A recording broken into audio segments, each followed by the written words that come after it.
When we talk about children's development, we often separate it out into physical development, fine motor skill development, social emotional development, but it is really very interconnected. The most common health issues that we would see impacting development would be your basic senses like vision and hearing.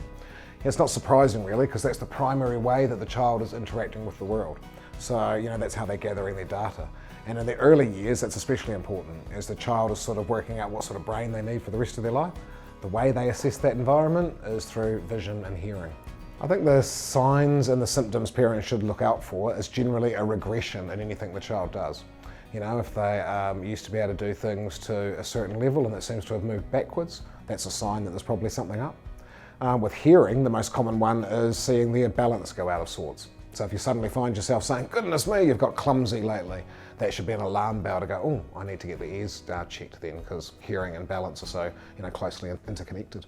Really the biggest thing that we can do at home is to make sure that the child completes all of their health checks, that we get their hearing and their vision and all of their health checks done when they're supposed to. That's really the best way to stay safe.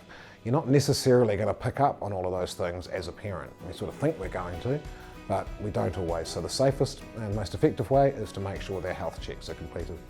But if the teacher's complaining, for example, that the child doesn't seem to be paying attention in class, seems to be distracted, it doesn't have to necessarily be a behavioural issue. It could simply be because they're unable to see the board. I think if parents have concerns, you should listen to those concerns. Don't worry about being too, overprotective. If you've got a concern, you've got an intuition that there's something up, then check it out. It can't do any harm to check out. Better to have looked and find there's nothing to be concerned about than to have missed something that we should have been concerned about.